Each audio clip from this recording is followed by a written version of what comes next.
ओंकारं बिंदु संयुक्तं नित्यं ध्यायन्ति योगिनः कामिदं मोक्षदं चैव ओंकाराय नमो नमः। मंगलम भगवान वीरो मंगलम गौतमो गणी मंगलम कुंद कुंदाद्यो जैनधर्मोस्तु मंगलम सर्वमंगलमांगल्यं सर्वकल्याणिकारिकं प्रदानं सर्वधर्माणां जैनं जयतु शासनं वन्दितु सव्यसिद्धे ध्रुवमचलमनोभवं गतिं पत्ते मोक्षामि समय पावुड मिडमो श्रुति केवली वणिदम नमः समय साराय स्वानुभूत्या चकासते चित्स्वभावाय भावाय सर्वभावन्तरच्छते अनंत धर्मणस्तत्त्वं पश्यन्ति प्रत्यगात्मना अनेकान्तमयी मूर्ते नित्यमे प्रकाशसा।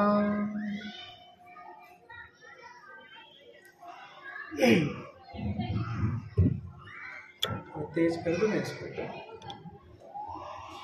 अभी भैया वर्ल्ड कप चल रहा है। एक रचिंद्र नाम का एक भारतीय मूल का खिलाड़ी वो न्यूजीलैंड की तरफ से खेल रहा है।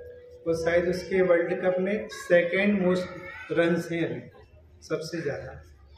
वो बोलता है कि हम 8 साल के थे तो हम बेंगलोर में सचिन और द्रविड़ को खेलता देखते थे और आज भैया वो भी खुद खेलने लगा। मतलब कोई आइडियल को आप सामने देखो तो ऐसा लगता है ना ऐसी दशा हमारी हो जाए। और एक मारीची की पर्याय से लेके एक कोड़ा कोड़ी सागर का दुखमयी दृश्य देखो तो वो जीव कितने थपेड़े खा के आया है।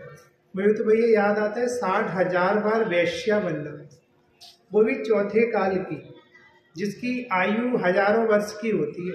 मतलब लाखों करोड़ों वर्ष तो सिर्फ वैश्य सेवन में निकल गए। उस जीव का आज पार लग गया, वो अतिर गया वो। मतलब एक जीव का संसार से निकलना कितनी बड़ी क्रांति कहलाती।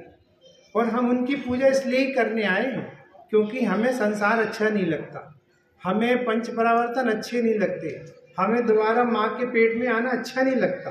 और प्रभु आपने ये काम कर लिया, आपने ये काम कर लिया। अभी भैया विराट कोहली ने 49 सेंचुरी मारी ना, तो लंका के कैप्टन से पूछा कि आपको कैसा लगा, तो बोले हमें क्या करना उनकी सेंचुरी से। लेकिन उसे बाद में पता चला कि इसने 49 सेंचुरी मारी है, तो बोले क्षमापना हम पहचान नहीं पाए। ऐसे आप मोक्ष पहचान नहीं पा रहे क्या कहलाता है। अरे एक इच्छा को जीतना कितना कठिन होता है भैया। उबल रही इच्छाएं और वो जीव सब खत्म करके चला गया संसार से। मतलब ऐसा मुझे याद आता है गुरुदेव श्री बोलते थे मैं जीव में पानी क्यों नहीं आता मोक्ष देख के, तुम्हें रात के स्वप्न क्यों नहीं बदलते, तुम्हें ऐसा क्यों नहीं लगता कि भगवान इस संसार से हमें निकाल लो, हमें नहीं जाना दोबारा किसी माँ के पेट में। हम आपको पता है असंख्याते देव एक इंद्री में चले जाते हैं क्योंकि माँ के पेट में नहीं जाना चाहते।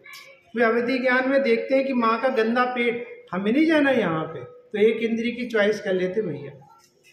अभी भैया कह रहे थे ना हम पूजा कर रहे पाठ करें, आप खूब कर लो। असंख्याति मिथ्या दृष्टियों की अगली पर्याय देवगति के बाद एक इंद्री है। इसलिए ऐसा संकल्प लेना चाहिए। आज नया साल है, हम जैनियों का आज नया साल है, वीर निर्माण संवत 2550-51। अरे आज संकल्प लेना चाहिए। ये प्रण है हमारा न जन्म में दोबारा, क्योंकि विषयों में आनंद हमको आता नहीं। अरे इस झूठे जग में रहना हमको आता नहीं। भैया महावीर स्वामी इतने अद्भुत थे, उन्होंने विराधना की पिक्चर दिखाई और आराधना की पिक्चर दिखाई। मतलब विराधना क्या होती है आप देख लो, क्या क्या दशा हुई उस जीव की। एक आदिनाथ के खिलाफ क्या खड़ा हुआ। आपको ऐसा लगता है अभी वासनाओं और अंदर की इच्छाओं में जाओ तो ये जीव देवसाल गुरु के खिलाफ खड़ा है भैया। हम लोगों को ऐसा लगता है ना कि व्यवहार की बातें मत करो। पंडित साहब कहते बेटा घरों घर जाके देखो वो दुर्दशा है। ये रोहित भैया बैठा है इंदौर का ही, इससे पूछो, अपने यहाँ तो फिर भी बुंदेलखंड का टच है, यहाँ पर इससे पूछो एक भी व्यक्ति ऐसा नहीं होगा जो होटल का नहीं खाता हो, जो होटलों से सामान ला के नहीं खाता। अभी मैं यही सोच रहा था कि श्रेयांश भैया की भावना कितनी अच्छी है कि तुम सीधे गायक को पकड़ो, लेकिन तुम होटल का भोजन करके पकड़ कैसे पाओगे? पकड़ तो नहीं पाओगे ना। क्षोभसम ज्ञान होना अलग बात है भैया, विशुद्धि होना अलग बात है। विशुद्धि में ज़्यादा प्रवचन नहीं लगते। गौतम गणधर ने तो एक भी प्रवचन नहीं सुना, लेकिन वो इतनी विशुद्धि पकाकर गया, उस अपने आश्रम से लेके समोसरण तक इतना धो गए अपने आप को कि सम्यक दर्शन खड़ा ही था कि अब हम तुम्हारे पास आएंगे, तुम्हारा चित्त एकदम निर्मल है। इसलिए भैया बिल्कुल संकल्प लो, प्रतिज्ञा लो।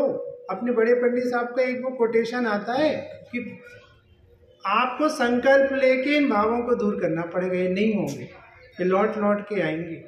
और आपको प्रतिज्ञा लेनी पड़ेगी, हमें मोक्ष जाना है, नीच और पूर्णता का लक्ष्य चाहिए, कोई कंप्रोमाइज नहीं चलेगा। इसलिए ये मोक्ष कल्याण हमें मोटिवेट करता है कि भगवान हम हमारी दुर्दशा कब सुदशा रूप होगी। मतलब भैया कितने सारे मोक्ष दिखते हैं भैया जी। एक अकेले दृष्टि मोक्ष ही नहीं, आज तो ये परिणति से ही मुक्त हो गए, कसाय से मुक्त हो गए, पंच परावर्तन से मुक्त हो गए, 4 गति से मुक्त हो गए, विभाव से मुक्त हो गए, अभी 8 कर्मों से मुक्त हो गए। आप कल्पना करो एक मोह कैसे पछाड़े मार रहा है जीव, देह से ही मुक्त हो गए। प्रीति भैया भी ये दीपावली निकली ना, ऐसा आश्चर्य होता था कि एक लक्ष्मी कितनों के घर जाएगी। कोई बोट पहुंच रहा है, कोई दरवाजे सजा रहा है। अरे भगवान, इस मोह ने कैसी दुर्दशा करके रखी जीव। भैया वो तोरण सजाने से लक्ष्मी आएगी, कैसे आएगी लक्ष्मी? ऐसा लगता भगवान आपने हमें कितनी सारी चीज़ों से तो वैसे ही बचा दिया। हम भी यही कर रहे होते, नहीं तो घर साफ कर रहे होते। अभी कल भाई साहब का स्वाध्याय आ रहा था, बाहर के घर साफ कर रहा है, बाहर प्रकाश कर रहा है और अंदर मोह का अंधेरा छाया है जी। कौन दूर करेगा भैया? इसलिए दीपावली तो अंदर से चालू होनी चाहिए। एक बहुत अच्छी पंक्ति आती है, मुक्ति की ऐसी युक्ति पा अपनी ओर निहारा, प्रभु समय प्रभुता निज में लग कर आनंद हुआ पारा। देखो मैं ज़्यादा उसको डिस्क्राइब नहीं कर रहा, मैं तो शॉर्ट की बात कर रहा हूँ कि आप जब तक संकल्प नहीं लोगे, आपको पता है संकल्प में बहुत ताकत होती है। ये देखो ये चुनाव चल रहे हैं भैया, ऐसा लगता 5 साल की विरासत मिलने वाली है भैया, दिन रात एक कर रहे हैं वो। मैं आज सोच रहा था कि गुंडा बदमाश कोई भी हो, सब सज्जन बन के घूम रहे हैं, क्योंकि 5 साल की विरासत मिलने वाली, हमें अनंत काल की विरासत मिलने वाली है। बताओ हमें कितना डिवोशन चाहिए, कितनी तैयारी चाहिए भैया। एक पाप नहीं छोड़ पा रहे, वो पाप छोड़ के बैठे हैं। अभी तो फिलहाल जब तक चुनाव नहीं है तब तक भैया एक के आगे झुक रहे हैं। अपने सांसद महोदय यहाँ से लड़ रहे हैं पश्चिम से, भैया फोटो आते हैं एक के आगे झुक रहे हैं। अरे 5 साल के लिए विधायक बनने के लिए तुम सबके आगे झुकने तैयार हो, तो अपने स्वभाव में झुकने से 3 लोग के नाथ बन सकते हो, तो क्यों नहीं झुकने का भाव आता है? और रखा भी क्या है, एक पर्याय में तो अनंत बार जीव जा चुका है। सब उच्छिष्ट लिखा है, उगाल लिखा, उगाल। कभी ऐसी उगाल भैया भोपाल से आ रहे थे, वकील साहब छोड़ने आए, ऐसी उगाल डली थी स्टेशन पे भैया, मतलब तुम्हारे पैर में ना छू जाए और तुम छाती में बैठा के रखे उसे। इसलिए निकलने का भाव आना चाहिए भैया इस संसार से। ऐसा लिखा है पता है, एक जीव का निकलना भी अद्भुत क्रांति होती है। ये एक जीव है अपने समय के निकले हुए, एक जीव है ये अपने समय के निकले हुए। वो कल भैया जी ने याद किया था, आपको संसार से डर नहीं लगता? एक तीर्थंकर से दूसरे तीर्थंकर का काल कितना था?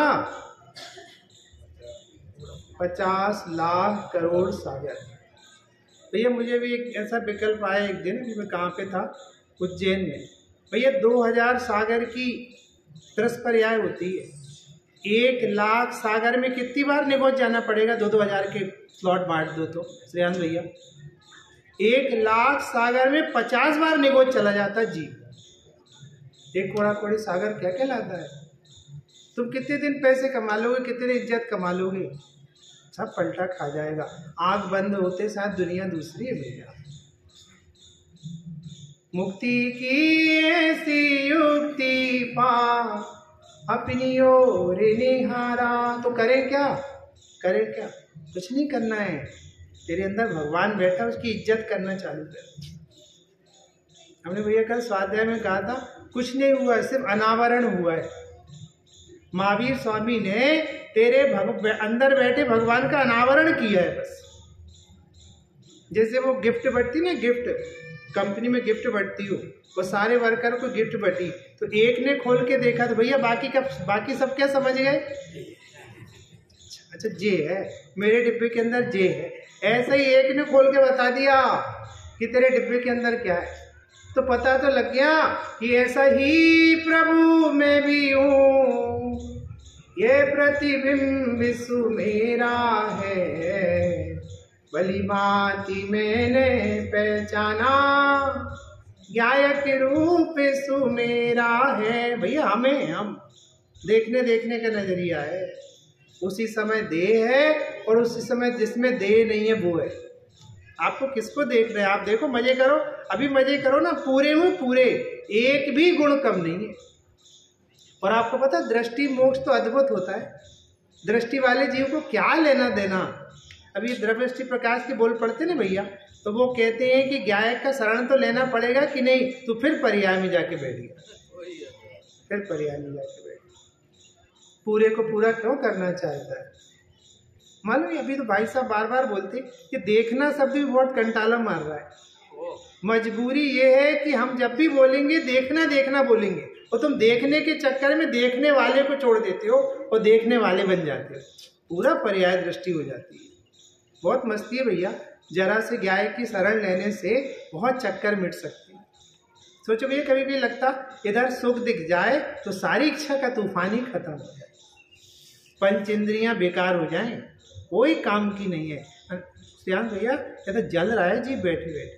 अभी आपको नहीं पता, कंपटीशन में जल रहा है जी।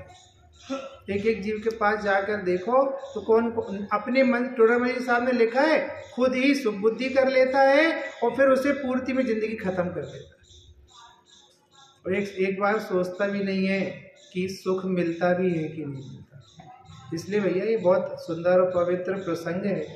हम सचमुच उस जीव की वंदना करने आए हैं जिसने इस मोह को पछाड़ा मारा है, जिसने इस कसाय को पछाड़ा मारा है, जिसने इस पंच परावर्तन को पछाड़ा मारा है। अभी कभी कोई लगता भैया 343 घनराजू का ऐसा कोई क्षेत्र नहीं है जहाँ ये जीव अनंत बार पैदा नहीं हुआ। इसलिए अपने गायक की शरण लेनी चाहिए। असरण जग में शरण एक शुद्धात्म ही भाई। आज मानो, काल मानो, अनंत काल बाद मानो, और कोई शरण नहीं है। भगवान महावीर कह रहे हम भी तुम्हें शरण नहीं है, शरण तुम्हारे पास है, क्यों देर कर रहे हो? जितनी देर करोगे उतनी देर हो जाएगा। आपको पता है कि भाई साहब जब वो नौकरी छोड़ के पंडित साहब के पास गए और बोले साहब हम नौकरी छोड़े, तो बोले अब का छोड़े? 1 साल लगा दिए। बोले तुमने कितने नए भाव खड़े कर लिए। बोले एक एक परिणाम, गुरुदेव श्री कहते थे मिथ्यात्व के एक परिणाम में अनंत भाव पड़े। कौन से निदान बांध रहा जीव, क्या कर रहा है? इसलिए गायक ही शरण है और कोई शरण नहीं है, ऐसा संकल्प लेना चाहिए। और ये वीर प्रभु हम आ रहे हैं। बाबूजी ने एक पंक्ति लिखी ना, एक चल चुके एक चल रहे, बस इतना सा अंतर है। रास्ता वही है, टारगेट सेट है पर्याय में, और अंदर प्रभुता पूरी मौजूद है। कहीं नहीं देखने से वहां पहुंच जाओगे जहां तुम्हें सब देखेंगे, और सबकी तरफ देखोगे तो वहां पहुंच जाओगे जहां तुम्हें कोई नहीं देखेगा। इसलिए एक बार अपने गायक की शरण लेने की आवश्यकता है। हम सब भैया, कभी कभी ऐसा लगता है हम कितने सौभाग्यशाली हैं। अभी कल ऐसा लग रहा था भैया हमें मोक्ष तक का पूरा रास्ता मिल गया। बुनियाल भाई जी ने एक बोल लिखा है, हे गुरुदेव, जिस मुक्ति की चर्चा जिनागम में पढ़ते थे, क्या वो बिल्कुल साक्षात दिखने लगी है? क्या दिख रही है? साफ दिख रही है। और हम भगवान नहीं बनेंगे तो कौन बनेगा? जिससे अपने भगवान की महिमा आती है वही जीव भगवान बनता है। इसलिए आज का इस प्रसंग है, आप नया साल नया संकल्प लें कि हम विषय भोगों की तरफ, धंधे व्यापार की तरफ अपने मुख को नहीं करेंगे। एक एक समय, एक एक क्षण शुद्धात्मा की सेवा में बीतेगा, और बहुत जल्दी उसी क्रम पर हम खड़े होंगे जहाँ भगवान महावीर और गौतम स्वामी खड़े हुए हैं। अभी बहुत समय हो गया, फिर अवसर आएगा तो चर्चा करेंगे। हम भैया जी के स्वाध्याय का लाभ लेते। ओम नमः शिवाय।